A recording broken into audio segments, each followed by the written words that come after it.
Buenos días, buenas tardes, buenas noches a todos y a todas. Mi nombre es Héctor Bernardo, soy periodista, profesor de la Universidad Nacional de La Plata y director del Observatorio Latinoamericano de Comunicación y Procesos Políticos.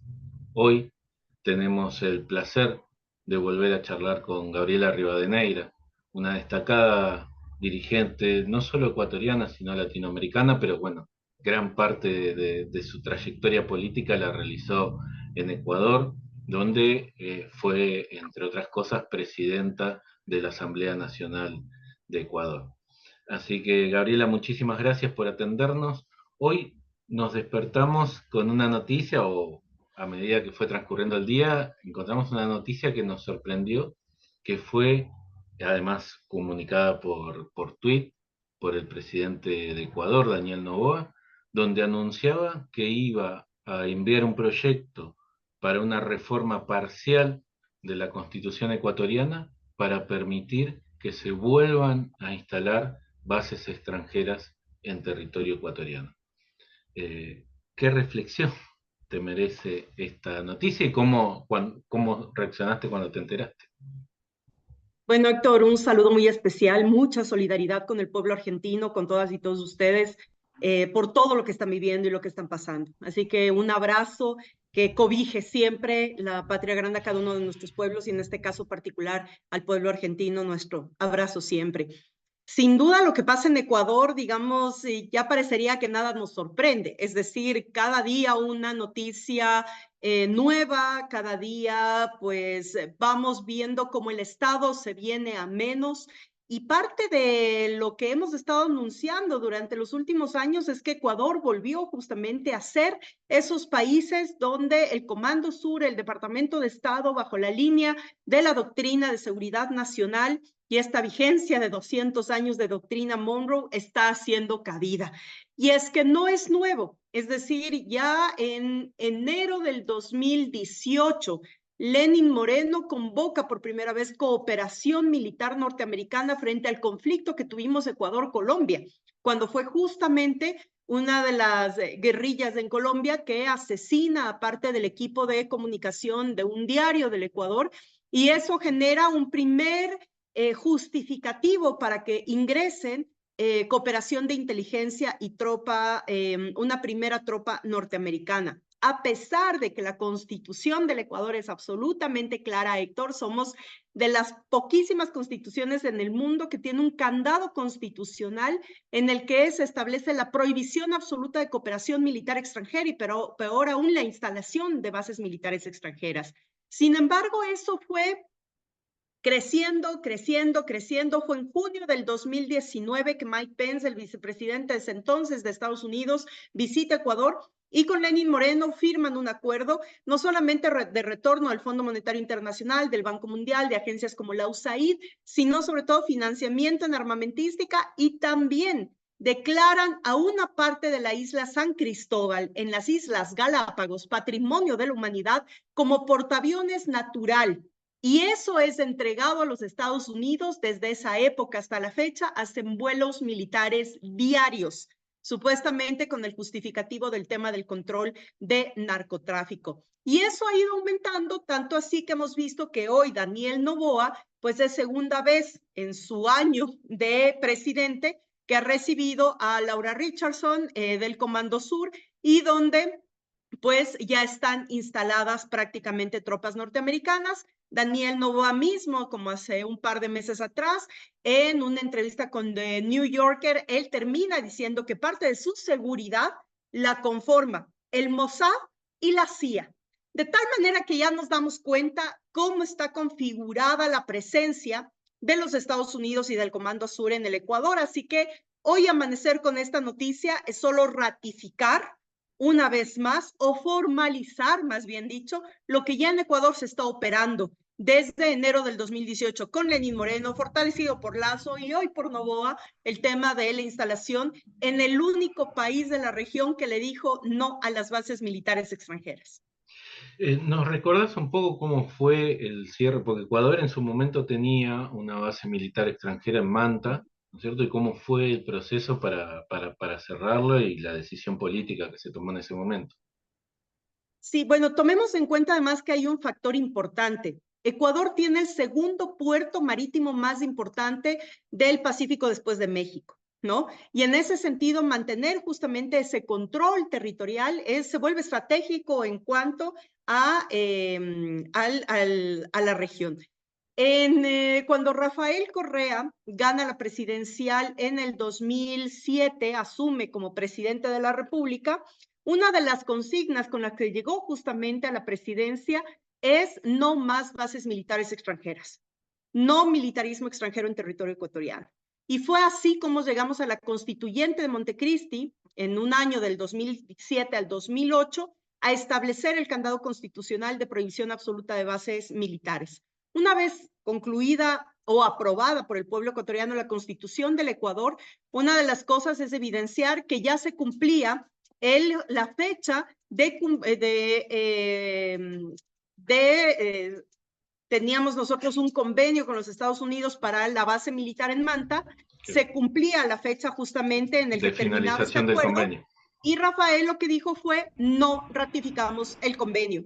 En ese momento me acuerdo que eran muchos los medios de comunicación y en un viaje que él tuvo justamente a Estados Unidos, en una entrevista le preguntaban que por qué no ratificar la base militar norteamericana en Ecuador, y recuerdo que Rafael Correa lo que dijo fue, perfecto, base militar en Ecuador, maravilloso, cuando ustedes nos firmen y nos cedan una parte de Miami para poner una base militar ecuatoriana en Miami. Entonces vamos a ser recíprocos y por lo tanto, si ustedes permiten una base militar, la instalación de una base militar ecuatoriana en Miami, pues ustedes sigan en Manta. Y fue así como se cerró ese capítulo. Tuvimos otros capítulos con los Estados Unidos dentro de nuestra política de soberanía, porque fue la salida de la base militar norteamericana. Cuando salió justamente la filtración de los Wikileaks, se descubrió una serie de cables enviados por aquella entonces embajadora de Estados Unidos en el Ecuador, justamente, digamos, cuestionando las acciones de la cúpula de los generales como también del gobierno, por lo que se le expulsó del Ecuador y fue considerada persona no grata. Ese fue un momento muy crítico de la relación diplomática entre Estados Unidos y Ecuador. Aparte de eso, la salida del Fondo Monetario Internacional, del Banco Mundial y de todas las agencias norteamericanas presentes en el Ecuador, de tal manera que íbamos acumulando, digamos, una suerte de piques o de provocaciones, que ellos lo consideraron de esa manera. Las políticas soberanas del Ecuador fueron consideradas por Estados Unidos como provocaciones. Y luego, pues, ya conocemos la triste historia del proceso ecuatoriano y de la Revolución Ciudadana, cuando atraviesa la guerra judicial como una represalia en estos últimos años frente justamente a esas políticas soberanas. ¿Por qué en este momento Noboa decide esto bajo la excusa, ¿no? del combate al crimen organizado transnacional? Porque eso sin duda alguna le da puntos, Héctor, frente a un proceso electoral. Digamos, parte de una crítica muy grande a nosotras y a nosotros. No hemos logrado posesionar adecuadamente cuáles son los resultados de un país soberano. Y lo que han hecho es ganarnos la retórica y ganarnos la mediática. Y nos dejamos poner e instalar en la sociedad este mensaje de que la base norteamericana es la solución para terminar con la avanzada del crimen organizado y del narcotráfico en el Ecuador. Nosotros sacábamos algunas cifras de lo que representó tener la base militar de Manta en el Ecuador y los resultados frente a la lucha contra el narcotráfico, haciendo referencia a los 10 años de la Revolución Ciudadana y ahora estos últimos 6 en los que ha retornado el neoliberalismo. Y sin duda alguna lo que tú tienes es una curva de baja de, primero, cuando había la base militar norteamericana salió una de las principales bandas de narcotráfico en el Ecuador, que eran los choneros. En la Revolución Ciudadana se desarticuló la banda y se agarró preso a todas sus cabecillas. Hoy ha vuelto no solamente esa banda, sino Jalisco Nueva Generación, Sinaloa, la mafia albanesa de la mano del expresidente Guillermo Lazo, es decir, muestras justamente cuando hay un proyecto de políticas soberanas, cuando se recupera el Estado para la política de seguridad de ese país, baja sustancialmente los indicadores de inseguridad. ¿Por qué? Porque pones el Estado al servicio del pueblo, mejoras policía, mejoras fuerzas armadas, mejoras la política pública, la política también penal en contra de los delitos, se tipificaron nuevos delitos y eso hizo que lleguemos en el 2016, un año antes de que nosotros dejemos el gobierno, a una tasa de 7 homicidios cada 100,000 habitantes. Hoy lo que tú tienes es cerca de 60 homicidios cada 100,000 habitantes, convirtiéndonos en el país más inseguro de la región. Pero digo, estas cifras suben cuando hemos tenido cooperación militar extranjera, extrañamente los Estados Unidos ha metido la DEA, baja cuando hemos recuperado política soberana y hoy vuelve a subir cuando nuevamente tenemos una política injerencista en marcha. Pero a Noboa le resulta porque la población está aterrorizada. Héctor, no solamente somos un país donde el sicariato tomó forma de natural, donde ves cuerpos desnudos colgados y ahorcados en los puentes del país, donde ves coches bomba, donde ves destrucción del bien público a través de bombas. Es decir, realmente la población está viviendo una incertidumbre y un caos producto de la desatención del Estado dentro del pueblo. Si a eso entonces tú le vendes el ideario o el imaginario de que entonces tener una base militar norteamericana que está destinada además para la lucha contra el narcotráfico, va a ayudar a que esto se solucione. Y en la práctica lo único que hace es profundizar la problemática, porque un país no puede dejar en manos de externos lo que le corresponde al gobierno y al Estado, que es la seguridad de su pueblo, que es la seguridad de su gente. Así que sí, es un acto político electoral. Recordemos que ya nosotros arrancamos calendario electoral, hoy estamos en el lanzamiento de candidaturas por parte de las organizaciones políticas. En febrero iremos a las urnas a elegir presidente y asamblea nacional. A Daniel Noboa no le ha ido muy bien en estos 2 últimos meses por ciertas medidas tomadas, especialmente por los cortes permanentes de luz. Encima de que vivimos una inseguridad permanente, pues ahora estamos teniendo 8 horas de cortes diario de luz. Entonces la gente está atemorizada y esa es la supuesta medicina que quieren vendernos. Solo para aclarar y hacer un paréntesis que me ayudes a marcarlo, vos señalabas en febrero van a un proceso electoral. Daniel Noboa está completando, ¿no? el periodo de Guillermo Lasso. Guillermo Lasso se tuvo que ir cuando convocó una muerte cruzada porque estaba a punto de perder el gobierno por un juicio político. Y pero Daniel Noboa, entre otras cosas, vos señalabas lo de los cortes de luz, ha anunciado que aquellas boletas de luz que tengan un gasto determinado no van a ser pagadas, van a ser pagadas por el Estado y no por los usuarios, justo en los meses de campaña electoral, ¿no es cierto? Sí, correcto. Justamente, te digo, son una serie de acciones que está tomando el presidente Noboa justamente para ganar puntos frente a una contienda electoral. Él ha dicho que el Estado, el gobierno, cubrirá las planillas de luz de enero, febrero y marzo, lo cual pues a un gran sector de la población le llama mucho la atención ese tipo de políticas. Entonces tú tienes realmente un marketing del gobierno.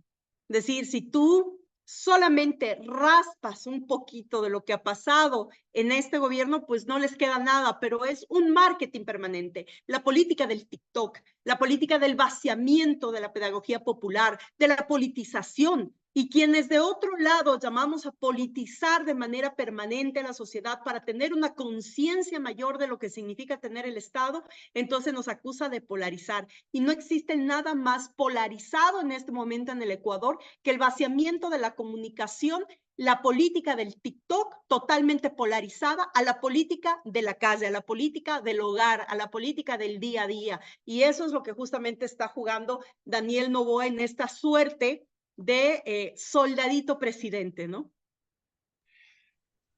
Por último, Gabriela, y para ir cerrando y agradecerte que nos hayas atendido como siempre con tanta gentileza y con tanta claridad. eh, Me preguntaba yo antes de la entrevista, viendo algunas cuestiones, si esta acción se la puede enmarcar dentro de un proceso en el que esta acción a la que hacía referencia al principio, ¿no? La decisión de Noboa de autorizar el regreso de bases militares extranjeras a territorio ecuatoriano. Antes de hacerte la pregunta que quería hacerte, porque me vino a la cabeza y no te lo pregunté y es importante, si la Asamblea Nacional, vos crees que va a aprobar este proyecto o hay posibilidad de que sea rechazado. Yo quisiera decirte que tengo esperanza en la representación política de mi país, pero la crisis de representatividad política es tan alta en el Ecuador que hoy los que están en los curules, salvo muy pocas excepciones, y esas excepciones de nuestra bancada, muy pocas excepciones, los demás están a lo que pinten las consultoras. Esto que te decía, el cambio del marketing político. Si la gente entonces mayoritariamente ve bien que vaya una base, van a terminar votando el proyecto de Noboa, sin hacer conciencia, sin hacer una revisión profunda y madura de lo que significa romper un candado constitucional tan importante y tan icónico en la política del mundo y regional sobre todo. Pero yo digo, lastimosamente hoy estamos previos a una campaña electoral y sabemos que quienes de una u otra manera exigimos cierta madurez política de nuestros representantes, nos equivocamos de época. Lastimosamente en el Ecuador, la crisis de representatividad política ha ganado la madurez, la lógica y a la misma política y a la democracia. Eh, Ahora sí, por último, te pregunto si esta decisión de abrirle las puertas a bases militares extranjeras es concretamente bases militares norteamericanas. No sé si en algún momento podrá haber también israelíes, pero seguramente norteamericanas, eh, es a lo que apunta este proyecto. Si esto se enmarca dentro de, o se podría enmarcar dentro del intento de recomposición del control del territorio que está planeando Estados Unidos, en el que también en los últimos tiempos hemos visto intentos de desestabilización y golpe en Honduras, intento de desestabilización y golpe en Colombia contra Gustavo Petro, incluso señalando al presidente que hay hasta planes para matarlo, el no reconocimiento de el triunfo de Nicolás Maduro en Venezuela y también anoche la detención de un grupo que intentaba ingresar a Venezuela 400 armas de distinto calibre y también los intentos injerencistas en México, en donde la propia embajadora de Estados Unidos salió a despotricar en contra de la reforma del Poder Judicial. ¿No es cierto? Todo esto forma parte de un rompecabezas o son todos elementos aislados que nos componen un mismo juego.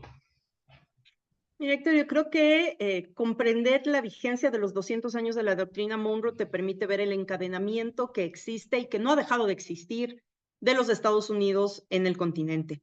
Y esto lo digo porque a pesar de que en la primera década de este siglo nosotros tuvimos una mayoría de gobiernos de izquierda al sur que marcamos políticas de soberanía, esos no terminaron de irse mientras nosotros avanzábamos con la UNASUR, avanzábamos con el Mercosur, avanzábamos con CELAC, avanzábamos con el ALBA, es decir, mientras avanzábamos en procesos de integración, los más importantes que hemos tenido en la historia de la región en la primera década de este siglo, los Estados Unidos también avanzaban y quintuplicaban tropas en Centroamérica, en Guyana, es decir, en esos países donde además, bueno, en la Colombia de Uribe y de Duque, países en los que además hacían un cordón alrededor de los recursos naturales y especialmente petroleros. Los recursos petroleros, minerales, oro, plata, cobre, el litio, el agua dulce, están tan concentrados en nuestra región que no dejan de ser fundamentales para la política norteamericana cuando está realmente combatiendo una competitividad innecesaria dentro de las economías crecientes, ¿no? Entonces, mientras tú ves a China, Rusia, India creciendo, a los BRICS, que ya te están planteando que cerca de 70 países están dispuestos a comercializar por fuera del dólar, entonces ves realmente cómo la política norteamericana se ve debilitando y mucho más frente a un proceso electoral norteamericano que no te da opciones, que tienes justamente dos personeros de la misma cara de la moneda. No estás poniendo justamente opciones con las que tú puedas debatir, sino dos personas de la misma cara de la moneda que no te dejan opción de pensar que las cosas para América puedan ser diferentes. Por lo tanto, yo creo que estos intentos de golpe de Estado, de desestabilización, están netamente alrededor de esa necesidad de fortalecer su economía para el juego geopolítico y geoeconómico. Los recursos naturales no van a dejar de ser vistos como recursos propios, como si les perteneciera por naturaleza al gobierno de los Estados Unidos, y eso nos pone a todas y todos siempre en una alerta y bajo amenaza. Entonces, no vamos a dejar de ver estos episodios. Lastimosamente, hoy, por más que tenemos gobiernos de izquierda, gobiernos progresistas, no hemos sentido tan detenida la integración como en esta época. No hemos logrado consolidar un solo espacio de alternativa de la integración y eso preocupa sobre todo porque no hay en dónde sostenerse como países de izquierda. Es México, es Brasil, como las grandes economías del sur del Río Bravo, es Colombia que se está batiendo ahora con nuevos diálogos de la paz para avanzar justamente en lo que Gustavo Petro ofreció, que es avanzar hacia la paz total. Vemos una Bolivia convulsionada, vemos un Perú que sigue siendo masacrado por una dictadora. Entonces vemos una política regional que realmente está muy compleja por las propias circunstancias. Y lastimosamente debo decir que ni izquierdas ni derechas están presentando proyectos sólidos, sino nuevamente los Estados Unidos marcando la agenda regional en temas económicos y de recursos naturales. Gabriela, muchísimas gracias por tu tiempo, muchísimas gracias por atendernos. Un abrazo enorme, como siempre, desde aquí, desde Argentina. Ojalá pronto puedas estar por acá, por estas tierras y volver a encontrarnos. Y siempre es un placer escucharte. Espero que la próxima vez podamos hablar de cuestiones más gratas. Creo que siempre te lo digo cuando terminamos la entrevista, pero muchas veces las noticias que nos convocan no son las ideales. Seguramente igual, como vos bien señalabas, al empezar un proceso electoral en Ecuador, te estaremos convocando para entenderlo, para ver cómo se va desarrollando y para escuchar tu palabra que siempre nos ayuda a comprender mejor esa realidad. Muchísimas gracias. No, gracias Héctor, a ti y un abrazo muy fuerte. Un abrazo Aguante grande. Argentina. Aguante Argentina, aguante Ecuador. Un abrazo fuerte. Así es.